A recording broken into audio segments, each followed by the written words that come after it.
ഇപ്പോൾ reporter broadcasting company limited MD ആയ ശ്രീ ആൻഡോ Augustine telephone ലൈനിൽ ചേരുന്നുണ്ട്. ശ്രീ ആൻഡോ അഗസ്റ്റിൻ, ഒക്ടോബറിൽ തന്നെ വരാമെന്നുള്ള കാര്യം അർജന്റീന ഫുട്ബോൾ അസോസിയേഷൻ അറിയിച്ചിരുന്നോ ഔദ്യോഗികമായി? അല്ല, നമ്മൾക്ക് നിങ്ങൾ ഈ പറഞ്ഞു വരുമ്പോൾ നിങ്ങൾക്കുള്ള സംശയങ്ങളിൽ എല്ലാം തന്നെ ചോദിച്ചോളൂ കേട്ടോ. ഇന്നലത്തെ വാർത്തകൾ, പ്രസ് മീറ്റിൽ നിങ്ങൾക്ക് എന്തൊക്കെ സംശയമുണ്ടോ ആ സംശയം മുഴുവൻ ചോദിച്ചോളൂ. ഒന്നാമത്തെ കാര്യം, ഒക്ടോബറിൽ വരാമെന്ന് അറിയിച്ചതിന് ശേഷമാണ് ഞങ്ങൾ പൈസ അയച്ചത്. ഞങ്ങൾ ഒക്ടോബറിൽ അത് എഗ്രിമെന്റിൽ മെൻഷൻ ചെയ്തിട്ടുണ്ട്. ഒക്ടോബർ നവംബർ എന്ന് മെൻഷൻ ചെയ്തിട്ടുണ്ടായിരുന്നു. ആ മെൻഷൻ ചെയ്തതിന് പുറമെ അത് ഒക്ടോബറിലാണോ നവംബറിലാണോ എന്നുള്ള കാര്യത്തിൽ ഒക്ടോബർ എന്നുള്ള കാര്യം ഞങ്ങൾക്ക് ഔദ്യോഗികമായി തന്നെ അറിയിച്ചിട്ടുണ്ട്. അത് ഈ ഫിഫയുടെ വിൻഡോ ഓപ്പൺ ചെയ്യുവാനുള്ള താമസമായിരുന്നു. അത് ഫിഫയുടെ വിൻഡോ ഓപ്പൺ ചെയ്താലേ ഡേറ്റ് കൃത്യമായിട്ട് അറിയാൻ പറ്റുകയുള്ളൂ, അങ്ങനെയായിരുന്നു? അല്ല, വിൻഡോ നേരത്തെ അനൗൺസ് ചെയ്താണ്. ഒക്ടോബർ നവംബറിലെ വിൻഡോ നേരത്തെ അനൗൺസ് ചെയ്തതാണ്. ആ അനൗൺസ് ചെയ്തത് പ്രകാരം നമുക്ക് 2 ഡേറ്റ് ഉണ്ടായിരുന്നു. ആ 2 ഡേറ്റ് ഓൾറെഡി നേരത്തെ തന്നെ പറഞ്ഞതാണ്. അതിനകത്ത് ഒക്ടോബറിലെ വിൻഡോയിലാണോ നവംബറിലെ വിൻഡോയിലാണോ കേരളത്തിലേക്ക് വരിക എന്നുള്ള കാര്യത്തിൽ മാത്രമേ അതിനകത്ത് ഒക്ടോബറിലെ വിൻഡോയിൽ വരാമെന്ന് അവർ പറഞ്ഞിട്ടുണ്ട്. അത് പറയാനുള്ള കാരണം, ഈ ചൈനയുമായിട്ട് ചൈനയുമായിട്ടൊരു ഡിസ്കഷൻ നടക്കുന്നുണ്ടെന്ന് നമ്മൾ അറിയുകയും അപ്പം ഞങ്ങൾ അവരോട് ചോദിച്ചു, നിങ്ങൾ ഈ ചൈനയായിട്ട് ഡിസ്കഷൻ നടത്തുന്നത് ഏത് വിൻഡോയിലാണ് എന്ന് ചോദിച്ചപ്പോൾ അത് ചൈനയിൽ ഡിസ്കഷൻ നടത്തുന്നത് നവംബർ വിൻഡോയിലാണ്, ഒക്ടോബർ വിൻഡോയിലാണ് നിങ്ങളിലേക്ക് വരുന്നതെന്ന് നമ്മളോട് പറഞ്ഞിട്ട് അത് ഔദ്യോഗികമായി തന്നെ മെയിൽ അയച്ചിട്ടുണ്ട്. അപ്പോൾ ഇപ്പോൾ വന്നപ്പോൾ ഒക്ടോബറും ഇല്ല നവംബറും ഇല്ല, അടുത്ത സെപ്റ്റംബർ 2026 സെപ്റ്റംബറിൽ നമ്മൾ ഈ ഒക്ടോബർ ഇല്ല നവംബർ ഇല്ല എന്ന് പറയുമ്പോൾ ഇപ്പൊ ഇന്നലത്തെ വൈകുന്നേരം ഇന്നലത്തെ പത്രസമ്മേളനം കഴിഞ്ഞിട്ടുള്ള മീറ്റിങ്ങുകളൊക്കെ കുറച്ച് പോസിറ്റീവാണ്. അപ്പൊ അതുകൊണ്ട് അത് ഒക്ടോബർ ഇല്ല നവംബർ ഇല്ല എന്ന് പറയാനായോ എന്ന് ചോദിച്ചാൽ അവർ ഔദ്യോഗികമായിട്ട് ഞങ്ങൾ കേരളത്തിലേക്ക് ഇല്ല എന്ന് പറഞ്ഞാൽ അത് നമുക്ക് പറയാം. കാരണം അവർ എഗ്രിമെന്റ് വെച്ചതാണല്ലോ. അതിന് മുൻപ് നമ്മൾ എന്തിനാണ് ഇങ്ങനെ വരുന്നില്ല എന്ന് പറയുന്നത് എനിക്കറിയില്ല. വരട്ടെ, അന്നേരം ആലോചിക്കാം. അല്ലല്ല, അതിന്റെ ഒരു അവ്യക്തത എന്ന് പറയുന്നത്, ഇപ്പോൾ താങ്കൾ തന്നെ പറഞ്ഞുവല്ലോ 2026 സെപ്റ്റംബറിൽ പുതിയ ധാരണ ഉണ്ടാക്കണം എന്ന് അവർ ഔദ്യോഗികമായിട്ട് തന്നെ മെയിൽ അയച്ചതാണല്ലോ. അപ്പോൾ ഈ സമയത്ത് ഇല്ല എന്നതല്ലേ? 2026 സെപ്റ്റംബറിൽ വരാം, അതിനുവേണ്ടി ധാരണാപത്രം ഉണ്ടാക്കണം എന്ന് അവർ ഔദ്യോഗികമായിട്ട് അറിയിച്ചിട്ടുണ്ടല്ലോ അല്ലേ? അത് താങ്കൾ ഇന്നലെ പറഞ്ഞിട്ടുണ്ടല്ലോ. അത് നിങ്ങൾക്ക് സ്വീകാര്യമാണോ എന്നാണ് നമ്മളോട് ചോദിച്ചിരിക്കുന്നത്. നമുക്ക് അവർ എഗ്രിമെന്റ് ഡ്രാഫ്റ്റ് അയച്ചു തന്നിട്ട് നമുക്ക് ഈ 2026 സെപ്റ്റംബറിലേക്ക് ആക്കാൻ പറ്റുമോ എന്നുള്ള ഒരു ധാരണ നമ്മളോട് ചോദിച്ചിട്ടുണ്ട്. പക്ഷെ അത് നമ്മൾ പറ്റില്ല എന്ന് നമ്മൾ അറിയിച്ചിട്ടുണ്ട്. കാരണം നമുക്കത് പറ്റില്ല. കാരണം ലോകകപ്പിന് ശേഷം 2026 ലോകകപ്പിന് ശേഷം നമുക്ക് അങ്ങനെ പറ്റില്ല എന്നുള്ളത് നമ്മൾ അവരെ ഔദ്യോഗിക തന്നെ അറിയിച്ചിട്ടുണ്ട്. അപ്പൊ അത് അവർക്ക് ക്ലാരിറ്റി ഉണ്ട്. അല്ല, അതിനുശേഷമുള്ള ആശയവിനിമയത്തിൽ ഒക്ടോബർ നവംബർ പരിഗണിക്കാമെന്ന് അറിയിച്ചിട്ടുണ്ടോ അവർ? അല്ല, അതിനകത്ത് ഡിസ്കഷൻസ് നടക്കുന്നുണ്ട്. ആ ഡിസ്കഷൻസ് നടക്കുന്നതിന്റെ അകത്ത് നമുക്കിനി കൂടുതൽ പണം കൊടുത്തിട്ട് അവരെ കൊണ്ടുവരണോ എന്നുള്ള കാര്യമാണ്. ഇപ്പൊ നമ്മൾ പറഞ്ഞതിനേക്കാളും കൂടുതൽ പണം ആവശ്യപ്പെട്ടാൽ അത് കൊടുക്കണോ, അതിന് വേണ്ടിയിട്ടാണോ ഡിസ്കഷൻ ഇങ്ങനെ നീട്ടിക്കൊണ്ടു പോകുന്നത്? ഇതിന്റെ ഏറ്റവും വലിയ പ്രശ്നം എന്ന് പറഞ്ഞാൽ ഈ October November window already Argentina ടീമിന് അവര് ഫിഫ അനുവദിച്ചതാണ്. ഈ വിൻഡോയ്ക്ക് ഇനി ഇപ്പൊ എത്ര മാസമുണ്ട്? ഏകദേശം 2.5 മാസമേ ഉള്ളൂ അല്ലെ? അപ്പൊ ഈ 2.5 മാസത്തിനുള്ളിൽ അവര് ആ വിൻഡോ ഏത് രാജ്യത്താണ് കളിക്കേണ്ടതെന്ന് അവർ അനൗൺസ് ചെയ്യണമല്ലോ. അവരത് ഇതുവരെ അനൗൺസ് ചെയ്തിട്ടില്ല. അത് അവരെവിടെയാണ് ആ വിൻഡോയിൽ കളിക്കുന്നത് എന്നുള്ള കാര്യം അനൗൺസ് ചെയ്തിട്ടില്ല. അപ്പൊ ആ അനൗൺസ് ചെയ്യാത്തത് കൊണ്ട് നമുക്ക് എന്ത് എന്നുള്ള കാര്യത്തിനകത്ത് സംശയമുണ്ട്. അപ്പൊ അതുകൊണ്ടാണ് നമ്മൾ പറയുന്നത് അവര് ഇന്ത്യയിലെ തന്നെ കണ്ടിട്ടായിരിക്കും മിക്കവാറും അത് ചെയ്തിട്ടുണ്ടാവുക എന്നുള്ളതാണ് ഞാൻ വിചാരിക്കുന്നത്. പക്ഷെ അത് മാത്രം പോരല്ലോ ശ്രീ ആൻഡോ, എതിർ ടീമിനെ കണ്ടെത്തണം, ഗ്രൗണ്ട് പോലും ഏതാണ് സ്റ്റേഡിയം എന്ന കാര്യത്തിൽ ഇതിനകം ഒരു ഫൈനൽ തീരുമാനം എത്തിയിട്ടുണ്ടോ? മന്ത്രിയുടെ ഓഫീസ് നേരത്തെ അറിയിച്ചത് ഈ 2 കാര്യങ്ങളായിരുന്നു, ഈ ഗ്രൗണ്ടിന്റെ കാര്യം, അതുപോലെ തന്നെ എതിർ ടീം ആരാണ് എന്നുള്ള കാര്യം. അതിൽ ഇതൊരു ക്ലാരിറ്റി, കൃത്യമായ ക്ലാരിറ്റി വന്നിട്ടുണ്ടോ ആരായിരിക്കും ടീം എന്ന്? അതെ, അതാണ് ഇതെല്ലാം നിങ്ങൾക്കാണ് ക്ലാരിറ്റി ഇല്ലാത്തത്. നിങ്ങൾ ഇപ്പൊ പറയുന്നത് കേട്ടോ 350 കോടി രൂപയ്ക്കാണ് സൈൻ ചെയ്തത് എന്ന് പറഞ്ഞു. നിങ്ങൾ ആരാണ് നിങ്ങളോട് ഈ 350 കോടി രൂപയ്ക്ക് സൈൻ ചെയ്തെന്ന് പറഞ്ഞത്? ഞാൻ പറഞ്ഞിട്ടില്ല. മിനിസ്റ്റർ പറഞ്ഞിട്ടുണ്ടോ? മിനിസ്റ്റർ ഒന്നും പറയുന്നില്ല. മിനിസ്റ്റർ എല്ലാം സ്പോൺസർമാർ പറയുമെന്നാണ് പറയുന്നത്. അത് മാത്രമല്ല 130 കോടി എന്ന് താങ്കൾ പറഞ്ഞിട്ടുണ്ടോ ഇല്ലയോ? അങ്ങനെയല്ലേ ഉദ്ദേശിക്കുന്നത്? അങ്ങനെയല്ലേ ഉള്ളത്? തർക്കിക്കാനല്ല പറയുന്നത്. അല്ല, ഞാൻ പറഞ്ഞു, അല്ല ആൻഡോ 130 കോടി ഓൾറെഡി കൊടുത്തു എന്നല്ലേ? അതെ, 130 കോടി കൊടുത്തു. അതിനകത്ത് 130 കോടിന്റെ ഒരു ഗഡുവാണ്, 350 കോടിന്റെ ഒരു ഗഡുവാണെന്നൊക്കെയാണ് നിങ്ങൾ പറയുന്നത്. പക്ഷെ ഞാൻ അതിനകത്ത് ഇനി കൂടുതൽ, പക്ഷെ 130 കോടി കൊടുത്തു എന്നുള്ള കാര്യം ക്ലാരിറ്റിയോടുകൂടി നിങ്ങൾ പറഞ്ഞില്ല. അപ്പൊ ഞാൻ പറഞ്ഞു, നിങ്ങൾ ഈ ഊഹാപോഹം ഉണ്ടാക്കണ്ട. ഞങ്ങൾ ഊഹാപോഹം ഉണ്ടാക്കുന്നില്ല. കൃത്യമായ കാര്യങ്ങൾ പറഞ്ഞാൽ ഊഹാപോഹം ഇല്ലല്ലോ. മന്ത്രി ഒന്നും മിണ്ടില്ല. അപ്പോൾ പിന്നെയുള്ള സോഴ്സ് എന്ന് പറയുന്നത് താങ്കളാണ്. നിങ്ങളോട് പറയാം. ഞാൻ എന്താ പറയുന്നത്, ക്ലാരിറ്റിയോടുകൂടിയിട്ട് ഞാൻ ഈ കാര്യം പറഞ്ഞിട്ടുണ്ട്. എന്താണ്, തിരുവനന്തപുരം ഗ്രീൻഫീൽഡ് സ്റ്റേഡിയത്തിലാണ് കളിക്കാൻ വേണ്ടിയിട്ട് അർജന്റീന ടീം എഗ്രി ചെയ്തതാണ്. അവർക്ക് അതിന്റെ പ്രസന്റേഷൻ കൊടുത്തതാണ്. ആ കാര്യത്തിൽ അവർക്ക് സംശയമില്ല, ഏത് ടീമിലാണ് കളിക്കേണ്ടത് എന്നുള്ള കാര്യത്തിൽ അവർക്ക് സംശയമില്ല. അതുകൊണ്ട് അവർക്ക് എന്താണ് ആ സ്റ്റേഡിയത്തിന്റെ ഭാഗത്തുനിന്ന് ഒരു പ്രശ്നമില്ല. ഒരു കാലത്ത് ആ സമയം കൊച്ചിയിൽ കളിക്കണോ തിരുവനന്തപുരത്ത് കളിക്കണോ എന്നുള്ള കാര്യത്തിന്റെ അകത്ത് നമ്മൾ ധാരണ എത്തണമായിരുന്നു. ആ ധാരണ എത്താതെ കുറച്ച് നാൾ പോയി. അത് ഏത് സ്റ്റേഡിയമാണ് എന്നുള്ളത് അത് എത്താതെ പോകാത്ത കാര്യം എന്താ? ഔദ്യോഗികമായി ഏത് മാസം വരും എന്നുള്ള കാര്യത്തിനകത്ത് ഫിഫയുടെ അടുത്ത് AFAന്റെ അടുത്തുനിന്ന് തീരുമാനം വരാത്തതുകൊണ്ടാണ്. AFA ഒക്ടോബർ വരാമെന്ന് പറഞ്ഞതിന് ശേഷം നമ്മൾ തിരുവനന്തപുരം സ്റ്റേഡിയത്തിന്റെ പ്രസന്റേഷൻ കൊടുക്കുകയും അവരത് അംഗീകരിക്കുകയും ചെയ്തതാണ്. ആ സ്റ്റേഡിയം ഈ നിങ്ങൾ ഈ പറയുന്നത് പോലെ വലിയ രീതിയിൽ മാറ്റം വരുത്തേണ്ട കാര്യം ഇപ്പോഴത്തെ സിറ്റുവേഷനിൽ ഇല്ല.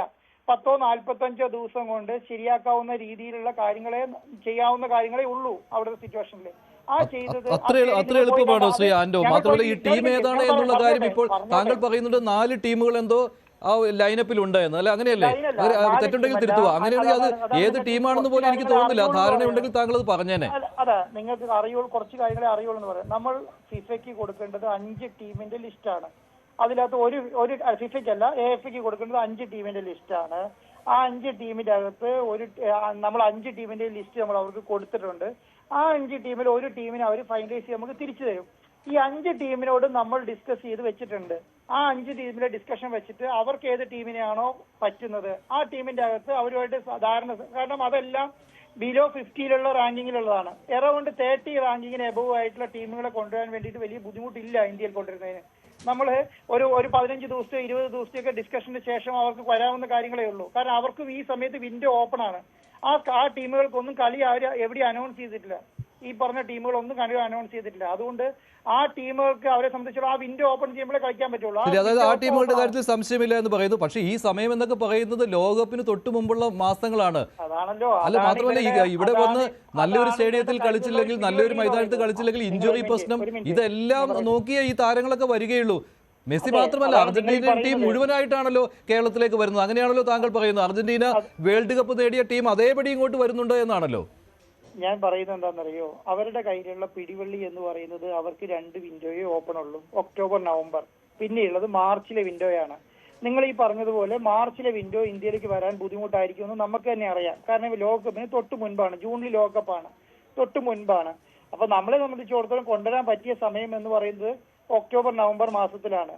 ആ ഒക്ടോബർ നവംബർ മാസത്തിൽ മാക്സിമം കൊണ്ടുവരാൻ വേണ്ടിയിട്ടുള്ള പ്രഷർ നമ്മളും കൊടുക്കുന്നുണ്ട്, അവർക്കും പ്രഷറുണ്ട്. അവർക്കും നമ്മളോടൊരു എഗ്രിമെന്റ് സൈൻ ചെയ്തതിന് ശേഷം വേറൊരു സ്ഥലത്ത് അനൗൺസ് ചെയ്യാനുള്ള ബുദ്ധിമുട്ട് അവർക്കും ഉണ്ട്. നിങ്ങൾ ഈ പറയുന്നത് പോലെ അയ്യോ കേരളത്തിലെ ഒരു ചെറിയ കമ്പനിയല്ലേ, ഇപ്പൊ അർജന്റീന മെസ്സി ആൻഡോ പറയുന്നത് കേട്ട് പേടിച്ചു പോയി എന്നൊക്കെ പറയുന്നതിൽ അർത്ഥമില്ല. കാരണം അവരൊരു ഒഫീഷ്യൽ സ്ഥാപനമാണ്, അവർക്ക് ഒരു ഒഫീഷ്യൽ അസോസിയേഷനാണ്, അവര് ഫിഫ അക്രഡിറ്റേറ്റ് ചെയ്തിട്ട് ഒരു ഏജൻസിയാണ്. അവരെ സംബന്ധിച്ചിടത്തോളം ഫിഫ കൊടുത്തൊരു വിൻഡോ ആണ്. ആ വിൻഡോയിൽ ഓൾറെഡി റിപ്പോർട്ടർ ബ്രോഡ്കാസ്റ്റിംഗ് കമ്പനിയായിട്ട് എഗ്രിമെന്റ് വെച്ചിട്ടുണ്ട്. അപ്പൊ അത് പ്രകാരം അവർക്കത് ഒറ്റയടിക്ക് ഒഴിവാക്കി പോകാനൊന്നും പറ്റില്ല. കാരണം അതിനകത്ത് ഒത്തിരി നൂലാമാലകൾ വരും. പക്ഷെ താങ്കൾ പറയുന്നതെല്ലാം അംഗീകരിക്കുന്നു എന്നേ ഉള്ളൂ. പക്ഷേ ഈ താങ്കൾ തന്നെ പറയുന്നു ഈ കരാറിലെ ഒരു കാര്യവും പുറത്തുവിടാൻ പറ്റില്ല എന്ന്. പക്ഷെ താങ്കൾ കരാറിലെ കാര്യങ്ങൾ പറയുകയും ചെയ്തിട്ടുണ്ട് കേട്ടോ. പാർഷ്യലായിട്ട് താങ്കൾ പറഞ്ഞിട്ടുമുണ്ട്, ഒരു പരിധി വരെ താങ്കൾ പറഞ്ഞിട്ടുമുണ്ട്. കോർപ്പറേറ്റ് കമ്പനികളുമായുള്ള ഡീലുകളിലൊക്കെ പ്രശ്നം എന്ന് പറയുന്നത് അവർ ആദ്യം സൈൻ ചെയ്യാൻ നോൺ ഡിസ്ക്ലോഷർ എഗ്രിമെന്റ് ആണ്. NDA പറയും നിങ്ങൾ ഈ കരാറിലുള്ള വ്യവസ്ഥകളൊന്നും പുറത്തു പറയാൻ പാടില്ല എന്നുള്ളത്. നമ്മുടെ നിവൃത്തികേട് കൊണ്ട് നമ്മൾ ഒഫീഷ്യലായിട്ട് രേഖകൾ പുറത്തു വിടുന്നില്ല എന്നുള്ളത് മാത്രമേ ഉള്ളൂ. ഞാൻ എല്ലാ കാര്യങ്ങളും തന്നെ പറയുന്നുണ്ട്. അല്ല, ഈ താങ്കൾ നേരത്തെ പറഞ്ഞു ഈ മെസ്സി പേടിച്ചു പോയി കേട്ടോ എന്നൊക്കെ പറഞ്ഞ മറ്റൊരു കാര്യത്തിനാണ് കേട്ടോ. അങ്ങനെ ഒരു ട്രോളൊക്കെ കാണുന്നുണ്ട്. അത് പറയുന്നത് ഇന്ത്യയിൽ 4 മെസ്സി വരുന്നുണ്ടല്ലോ ഡിസംബറിൽ. അല്ല, അതെങ്ങനെ തടയാൻ പറ്റും? അത് തടയാൻ പറ്റുന്നത് മെസ്സിയുമായിട്ടുള്ള നേരിട്ടുള്ള എഗ്രിമെന്റ് അല്ലേ അവിടെയുള്ളൂ. അല്ലാതെ AFA ടീം മൊത്തത്തിലല്ലോ വരുന്നത് മറ്റിടങ്ങളിൽ. നിങ്ങൾ ഈ വരുന്നില്ല എന്ന് വാർത്ത കൊടുക്കുന്ന പോലെ തന്നെയാണ് ഡൽഹിയിലും ബോംബെയിലൊക്കെ വരും എന്നുള്ളത് പറയുന്നത്.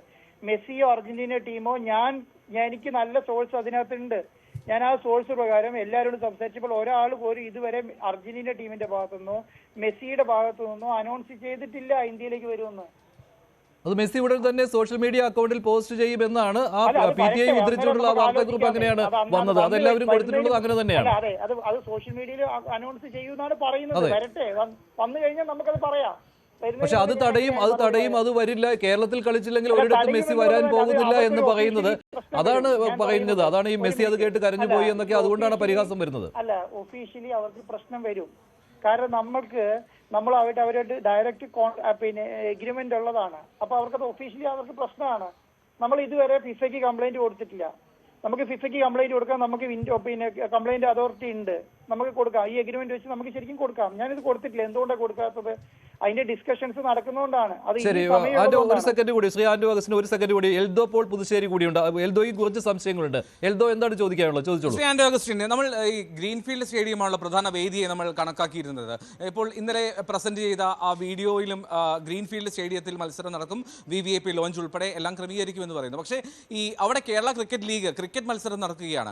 അപ്പോൾ ഇപ്പോൾ രാജ്യാന്തര മത്സരം അല്ലാത്തതുകൊണ്ട് ഫിഫയുടെ റെഗുലേഷൻസ് വേണമെന്നില്ല. പക്ഷേ അപ്പോഴും ഒരു ക്രിക്കറ്റ് മത്സരം നടന്ന ഗ്രൗണ്ടിനെ 10-30 ദിവസത്തിനുള്ളിൽ, അതായത് സെപ്റ്റംബർ 7 വരെ ക്രിക്കറ്റ് ലീഗ് ഉണ്ട്. ക്രിക്കറ്റ് ലീഗിന് ശേഷം അത് സജ്ജമാക്കാൻ കഴിയുമെന്നുള്ള പ്രതീക്ഷ ഉണ്ടായിരുന്നു. ആ പ്രതീക്ഷയുമായിട്ടായിരുന്നു മുന്നോട്ട് പോയത് ഒക്ടോബർ വിൻഡോ നോക്കുമ്പോൾ. നിങ്ങൾക്ക് അതിനെ കുറിച്ച് ധാരണയുണ്ടോ എന്നുള്ള കാര്യം അറിയില്ല. ഈ ഫിഫ വേൾഡ് കപ്പിന് വേണ്ടിയിട്ട് കൈകാര്യം ചെയ്യുന്ന പിച്ചുകൾ കൈകാര്യം ചെയ്യുന്ന ഇന്റർനാഷണൽ കമ്പനികളുണ്ട്. ആ കമ്പനികളുടെ എഗ്രിമെന്റ് കാലാവധി തന്നെ 45 ദിവസമാണ്. 45 ദിവസം കൊണ്ടാണ് അവർ പിച്ച് ശരിയാക്കി കൊടുക്കുക. നമ്മളെ സംബന്ധിച്ചിടത്തോളം തിരുവനന്തപുരത്തെ പിന്നെ ഗ്രീൻഫീൽഡ് സ്റ്റേഡിയത്തിന്റെ പിച്ച് മാത്രമേ ചെയ്യേണ്ട കാര്യമുള്ളൂ. ബാക്കിയെല്ലാം നമുക്ക് ഈസി ആയിട്ട് ചെയ്യാൻ കഴിയുന്ന കാര്യങ്ങളാണ്. ആ പിച്ച് ചെയ്യുന്ന കമ്പനികളുടെ ആ കോൺട്രാക്ട് കാലാവധി, അത് കംപ്ലീറ്റ് ചെയ്ത് തരേണ്ട കാലാവധി എന്ന് പറയുന്നത് 45 ദിവസമാണ്. ആ 45 ദിവസം കൊണ്ട് അവർക്കത് ചെയ്യാവുന്ന കാര്യമുള്ളൂ. കാരണം കുറച്ച് എക്സ്പെൻസീവ് ആണ്. അവരെ ആ കമ്പനീനെ കൊണ്ടൊക്കെ ചെയ്യിക്കുക എന്ന് പറയുന്നത് കുറച്ച് എക്സ്പെൻസീവ് ആണ്. അത് നമ്മൾ എടുക്കാൻ തീരുമാനിച്ചു കഴിഞ്ഞാൽ 45 ദിവസം കൊണ്ട് തീർക്കാവുന്ന കാര്യമേ ഈ പിച്ച് ശരിയാക്കേണ്ട കാര്യമുള്ളൂ. പിച്ച് മാത്രമാണ് ആ കാര്യങ്ങളുമായി ബന്ധപ്പെട്ടിട്ട് നമുക്ക് തിരുവനന്തപുരം സ്റ്റേഡിയത്തിന്റെ പ്രശ്നമായി വരുന്നത്. പിന്നെ രണ്ടാമത്തെ കാര്യം, അവിടെ എത്ര കാണികളെ കൊള്ളും എന്നുള്ളതാണെങ്കിൽ അവിടെ നമ്മൾ 50,000 ആൾക്കാരെ കൂടുതൽ ചെയ്യാൻ ഉദ്ദേശിക്കുന്നില്ല. 50,000 ആളുടെ കപ്പാസിറ്റി നമുക്ക് ആ സ്റ്റേഡിയത്തിനുള്ളൂ. ആ 50,000 ആൾക്കാരെ കൂടുതൽ നമ്മൾ ചെയ്യാൻ ഉദ്ദേശിക്കുന്നില്ല. പിന്നെ അതിനകത്തുള്ളത് VIP പവലിയൻ ആണ്. VIP പവലിയൻ നമുക്ക് ഓൾറെഡി സ്ട്രെച്ചറിൽ ചെയ്യുന്ന സംവിധാനമാണ്. അത് നമുക്ക് ഒരു 15-20 ദിവസം കൊണ്ട് ചെയ്യാവുന്ന കാര്യമേ ഉള്ളൂ. അതൊന്നും വലിയ ബുദ്ധിമുട്ടുള്ള കാര്യമല്ല. നമ്മളെ സംബന്ധിച്ചിടത്തോളം സ്റ്റേഡിയം അവരൊരു ഒബ്ജക്ഷൻ ആയിട്ടോ സ്റ്റേഡിയം അവരൊരു കൺസേൺ ആയിട്ടോ നമ്മളോട് പറഞ്ഞിട്ടില്ല അതുവരെ. അവരുടെ ഞങ്ങളടക്കം ഒഫീഷ്യൽ ആൾക്കാർ പോയി ഗ്രീൻഫീൽഡ് സ്റ്റേഡിയം വിസിറ്റ് ചെയ്യുകയും ആ സ്റ്റേഡിയത്തിൽ എന്തൊക്കെ മാറ്റങ്ങളാണ് വരുത്തേണ്ടത് അടക്കമുള്ള മുഴുവൻ കാര്യങ്ങൾ ചെയ്തു വെച്ചിരിക്കുന്നതാണ്. ഈ വരാതെ ഇപ്പൊ മെസ്സി വരുന്നില്ല എന്നുള്ളതിന്റെ ധാരണയിൽ നമുക്ക് അവിടെ സ്റ്റേഡിയം പണിയാൻ പറ്റില്ലല്ലോ. വരുമോ എന്ന് കൺഫർമേഷൻ കിട്ടിയിട്ടുണ്ടെങ്കിൽ നമുക്ക് ചെയ്യാവുന്ന കാര്യമുള്ളൂ. ഇപ്പൊ 45 ദിവസം മുന്നേ വരെ മെസ്സിന്റെ ഒരു കൺഫർമേഷൻ കിട്ടിയാൽ വരെ നമുക്കത് ചെയ്യാവുന്ന കാര്യമേ ഉള്ളൂ ഇപ്പോഴത്തെ സിറ്റുവേഷനിൽ. കാരണം അത് ചെയ്യുന്ന ഇന്റർനാഷണൽ ഏജൻസികൾ ഉണ്ട്. അവർ ഇന്റർനാഷണൽ ഏജൻസിയിൽ ഫിഫ അക്രഡിറ്റേറ്റ് ചെയ്ത ഏജൻസികളാണ്. അവരെ കൊണ്ട് ചെയ്യാക്കാവുന്ന കാര്യങ്ങളേ ഉള്ളൂ. ഇപ്പൊ ഖത്തർ ലോകകപ്പ് ഒക്കെ നിങ്ങൾക്ക് അറിയാം. കാരണം അതിൽ കൂടുതൽ കമ്പനി ഏഷ്യൻ ബേസ്ഡ് കമ്പനികളാണ്.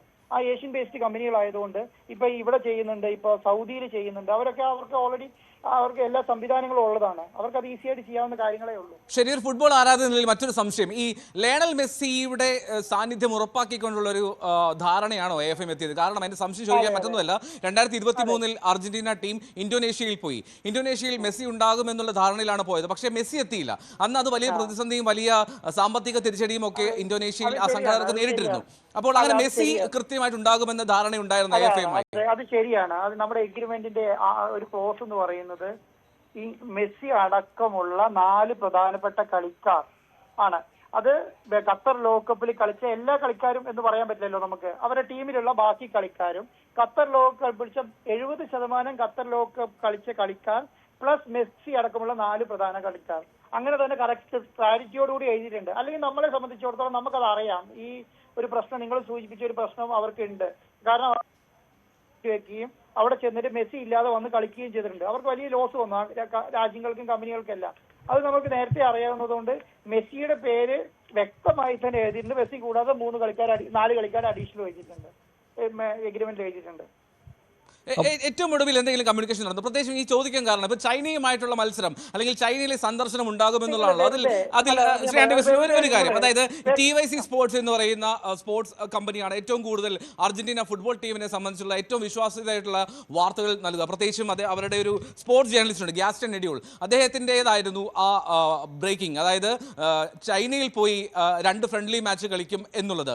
അത്തരത്തിൽ ഒരു കമ്മ്യൂണിക്കേഷൻ അല്ലെങ്കിൽ അത്തരത്തിലൊരു വാർത്ത വന്നതിന് ശേഷം നിങ്ങളൊരു AFM കമ്മ്യൂണിക്കേഷൻ ശ്രമിച്ചിരുന്നോ സംഘാടകർ എന്ന നിലയിൽ? അല്ല, AFA ആയിട്ട് കമ്മ്യൂണിക്കേഷൻ ഇപ്പോഴും ഉണ്ടെന്നേ. നിങ്ങൾ AFA ആയിട്ട് കമ്മ്യൂണിക്കേഷൻ ഇല്ല എന്ന് പറയണ്ട. AFA ആയിട്ട് കമ്മ്യൂണിക്കേഷൻ ഉണ്ട്. ഞാൻ പറയുന്നത് AFAന്റെ കമ്മ്യൂണിക്കേഷൻ അല്ല. നിങ്ങളിപ്പോ വെറുതെ ഗൂഗിളിൽ കയറിയിട്ട് നിങ്ങൾ അർജന്റീന ചൈനയിൽ കളിക്കുന്നുണ്ടോ എന്ന് സെർച്ച് ചെയ്ത് നോക്കിക്കേ.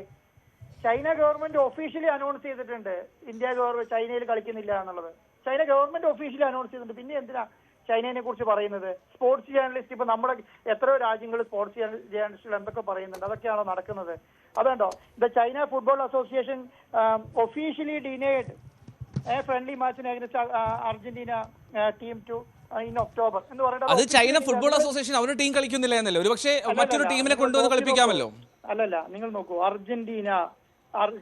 ചൈന അർജന്റീന ഫ്രണ്ട്ലി എന്ന് വെറുതെ ഒന്ന് ഗൂഗിൾ സെർച്ച് ചെയ്ത് നോക്കിക്കേ. അതാണ് ചോദിച്ചത്. അതായത് അർജന്റീന ടീം ചൈനയുമായി കളിക്കുന്നില്ലായിരിക്കാം, പക്ഷേ മറ്റൊരു ലോക റാങ്കിങ്ങിൽ ആദ്യ 50 മറ്റു രണ്ട് ടീമുകളുമായി ചൈനയിൽ വേദി വെച്ച് കളിക്കാമല്ലോ. ചൈനയിൽ കളിക്കുന്നില്ല തന്നെയാണ് പറയുന്നത്. ചൈനീസ് ഫുട്ബോൾ അസോസിയേഷന്റെ വാർത്താക്കുറിപ്പ് ചൈനയുമായി മത്സരമില്ല എന്നുള്ളതാണ്. അല്ല, അത് ഇല്ലാതെ അത് വേറെ ഏതൊരു രാജ്യത്തിൻ്റെ അറിയാം. അത് അങ്ങനെയാണ് അത് അനൗൺസ് ചെയ്യേണ്ടത് ആരാണ്? അർജന്റീന ടീമല്ലേ? നിങ്ങൾ ഈ മറ്റുള്ള രാജ്യങ്ങൾ പറയുന്നതിനേക്കാൾ ഇപ്പൊ നിങ്ങൾ എന്നോട് ചോദിക്കുന്ന ചോദ്യം പോലെ അർജന്റീന പറയുന്നത് എങ്ങനെയാണ്? അർജന്റീന പറയണ്ടേ ഞങ്ങൾ ഒക്ടോബർ നവംബറിലേക്ക് എത്ര മാസമുണ്ട്? 2 മാസമേ ഉള്ളൂ. ഈ 2 മാസത്തിൽ ഒക്ടോബർ നവംബറിൽ എവിടെയാണ് കളിക്കുന്നതെന്ന് അവർ അനൗൺസ് ചെയ്യുന്നുണ്ടോ ഈ സമയം വരെ? നിങ്ങൾക്ക് അങ്ങനെ ഒരു കമ്മ്യൂണിക്കേഷൻ ഉണ്ടോ? അർജന്റീന അവർ ഇത്രയും വലിയൊരു മാച്ചാണ്, ഫ്രണ്ട്ലി മാച്ചാണ്, അവരെ വിൻഡോയിൽ കളിക്കണമല്ലോ. അത് എവിടെയാണ് കളിക്കുന്നതെന്ന് അർജന്റീന അനൗൺസ് ചെയ്യണ്ടേ? അനൗൺസ് ചെയ്ത് കഴിഞ്ഞാൽ അവർക്കറിയാം ഫിഫയിൽ കംപ്ലൈന്റ് വരും. ഫിഫയിൽ കംപ്ലൈന്റ് വന്നാൽ അത് പ്രശ്നമാകും അവർക്കറിയാം. അതുകൊണ്ട് അവർ അനൗൺസ് ചെയ്യാത്തത്. മനസ്സിലായോ? അതിന്റെ വലിപ്പം നിങ്ങൾക്ക് മനസ്സിലായില്ലെങ്കിൽ എനിക്ക് നല്ല ധാരണയുണ്ട്. ഞാൻ പറയാണ്, അർജന്റീന ഇപ്പോൾ ചൈനയിൽ കളിക്കുമെന്ന് അർജന്റീന ഫുട്ബോൾ അസോസിയേഷൻ അനൗൺസ് ചെയ്തെന്ന് വെക്കുക. അനൗൺസ് ചെയ്ത് കഴിഞ്ഞാൽ എന്നെ സംബന്ധിച്ചിടത്തോളം എൻ്റെ ഒരു ക്ലിയർ ഡോക്യുമെന്റ് ആണ്. ഞങ്ങൾ അവരുമായിട്ട് എഗ്രിമെന്റ് ഉണ്ട്. ഇതെടുത്ത് നേരെ ഫിഫയ്ക്ക് കൊടുത്താൽ അവിടെ ബ്ലോക്ക് ആവും ആ കളി. അത് അവർക്ക് നല്ല രീതിയിൽ അറിയാം. ഇതൊരു ചെറിയ ഡീലായിട്ട് കാണണ്ട. ഇത് ചെറിയൊരു സംവിധാനമല്ല. നിങ്ങളെ സംബന്ധിച്ചിടത്തോളം നമ്മൾക്ക് കഴിവൊന്നുമില്ലാതെ നമ്മൾ സാധാരണക്കാരനാണ്, അല്ലെങ്കിൽ നമുക്ക് പച്ചാളം വാസി പറ്റിച്ചു എന്നൊക്കെ നിങ്ങൾ സിമ്പിളായിട്ട് പറയാം. ഞാൻ അത്ര സിമ്പിളായിട്ടൊന്നും ഇതിനെ കാണുന്നില്ല. എന്നെ സംബന്ധിച്ചിടത്തോളം ഞാനിത് ക്ലാരിറ്റിയോടുകൂടി ചെയ്ത ജോലിയാണ്. ക്ലാരിറ്റിയോടുകൂടി പൈസ കൊടുത്തിട്ടുണ്ട്.